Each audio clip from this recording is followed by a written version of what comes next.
2024 में आप सबका स्वागत। और आज के हमारे मुख्य अतिथि हमारे बीच आप पहुंचे हैं, जोरदार तालियों से स्वागत करें honourable lieutenant governor जे&के Shri Manoj Sinha साहब का। जोरदार तालियां। शुक्रिया तेरा, तेरे आने से रौनक तो बढ़ी। शुक्रिया तेरा, तेरे आने से रौनक तो बढ़ी, वरना ये मनोज सिन्हा साहब का साहब उनका भी बहुत इकबाल स्वागत। साहब के लेफ्ट हैंड साइड पर बैठे हैं हमारे आईजी पुलिस, जोरदार स्वागत उनका भी आज के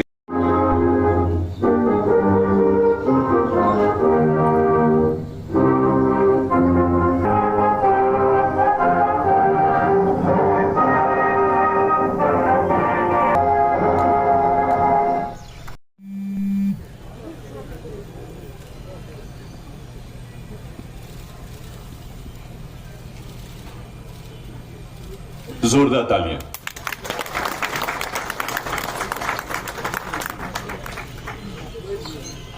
खाली साहब से गुजारिश स्टेज पर आ जाए प्लीज।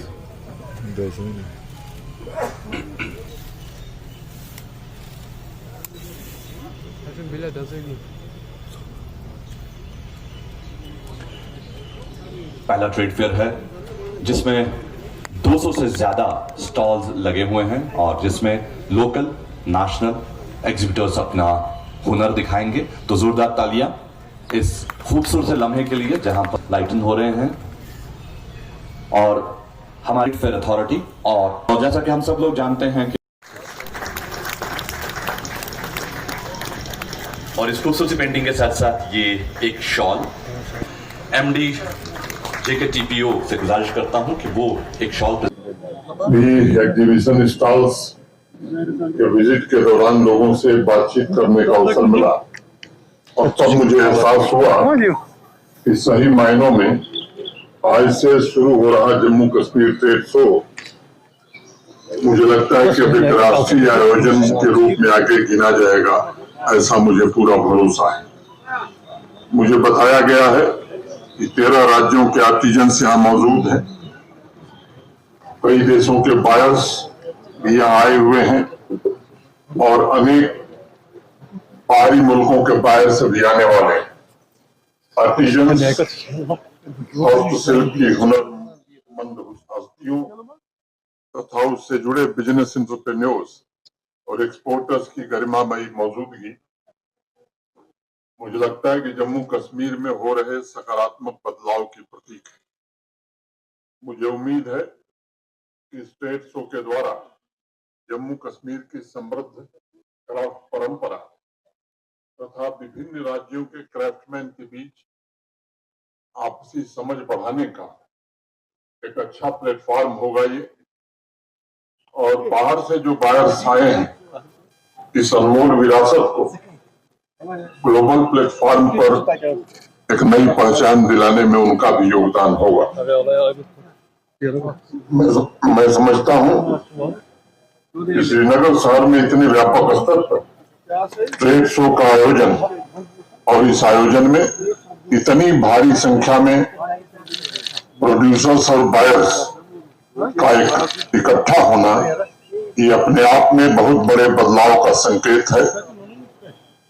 अभी जैसा संचालक बता रहे थे, सुबह में अंतर्राष्ट्रीय योग दिवस का मुख्य आयोजन डल झील के किनारे हुआ। भारत के आदरणीय प्रधानमंत्री नरेंद्र मोदी जी के सानिध्य में वो कार्यक्रम संपन्न हुआ और पूरी दुनिया का इसी श्रीनगर से माननीय प्रधानमंत्री जी ने हेल्थ और वेलनेस के लिए योग अपनाने का आह्वान भी किया। भारत की प्राचीन आध्यात्मिक और सांस्कृतिक विरासत की आज पूरे विश्व में चर्चा हो रही और उसी के साथ लोग जम्मू कश्मीर का नाम भी ले रहे हैं। गत वर्ष मई महीने में G20 के आयोजन के बाद ये दूसरा अवसर है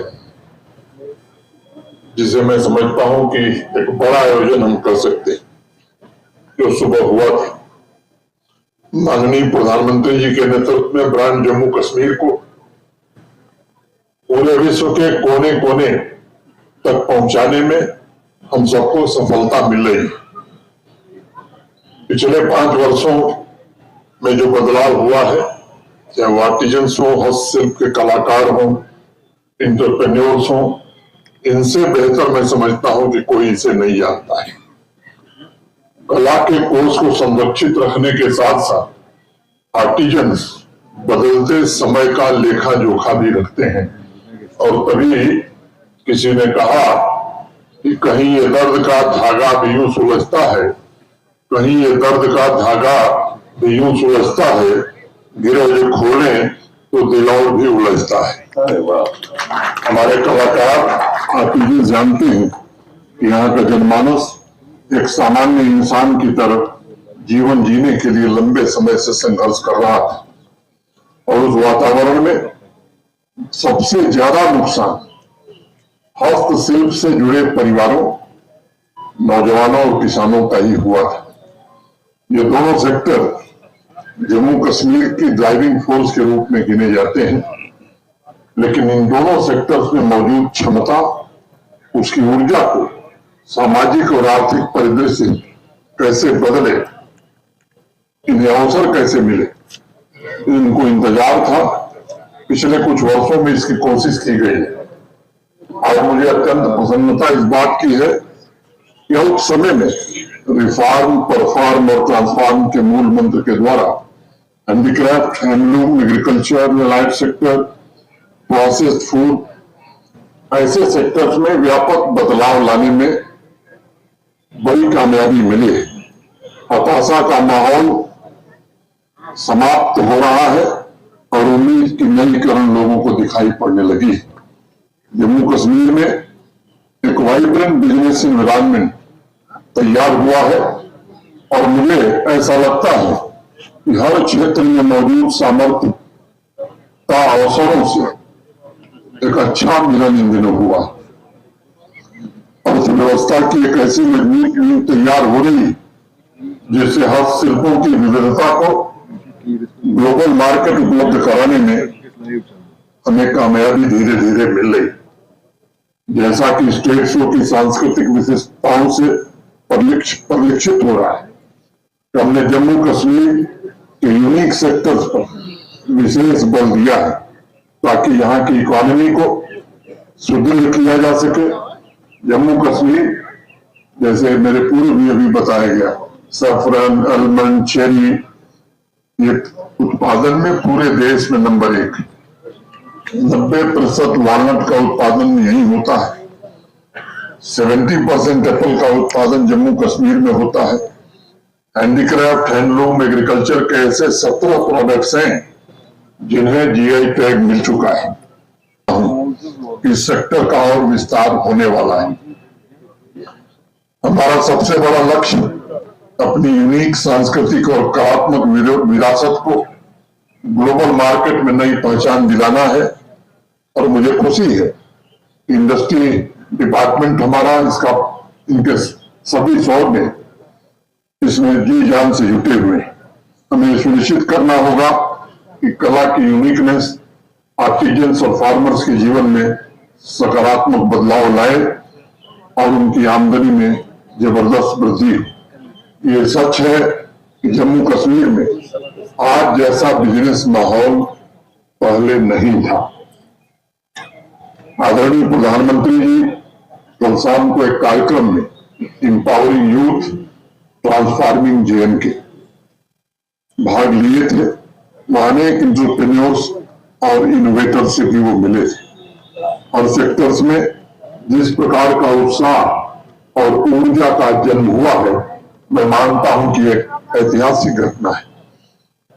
मुझे लगता है कि अन्य सेक्टर्स में जो नई गति आई, इसके कारण रिकॉर्ड संख्या में टूरिस्ट आ रहे हैं, और उनके कारण वो handicraft, handloom, agriculture, horticulture produce के मार्केट में भी एक नई छलांग लगाई है। मैं यहाँ उपस्थित मित्रों को ये जरूर बताना चाहूंगा कि पिछले वर्ष जनवरी से मई महीने के बीच लगभग 80 लाख टूरिस्ट आए थे, और इस साल 86 लाख से ज्यादा लोग आ चुके हैं। उसी अवधि में मैं जून को छोड़ दे रहा हूं, अनेक ऐसे नीतिगत निर्णय भी लिए गए हैं जिससे यहाँ की विश्व प्रसिद्ध कला से यहाँ के नौजवान जुड़े। कारखानदारी स्कीम हो या कोऑपरेटिव सोसाइटीज का प्रमोशन हो, इनके कारण हमें सफलता मिल रही है। पिछले वर्ष जून में 32 नए क्राफ्ट नोटिफाई किए गए थे और आज कुल मिलाकर रजिस्टर्ड क्राफ्ट की संख्या हमारी 60 हो गई।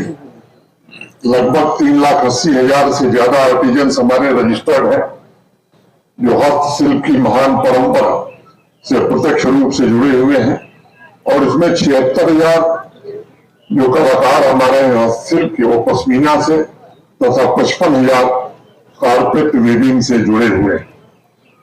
5 दिन तक चलने वाले स्टेज शो में जितने भी बायर्स आए हैं, मैं उनसे भी कहना चाहता हूं और उन्हें भरोसा देना चाहता हूं कि जम्मू कश्मीर के हर एक क्राफ्ट को बहुत संभाल कर और बहुत सहेज कर तैयार किया गया है।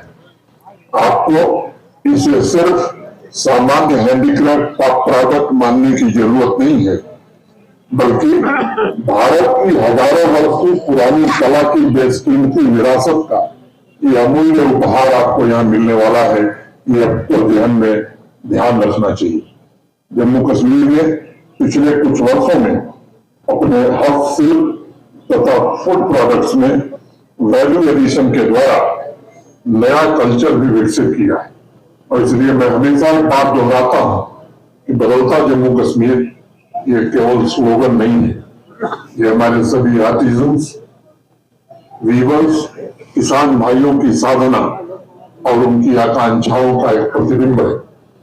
Local for vocal, one district one product, district export hubs और इंडस्ट्रियलाइजेशन के प्रयासों ने जम्मू कश्मीर में एक नई सामाजिक और आर्थिक क्रांति को जन्म दिया है। गौरव महसूस कर रहा है।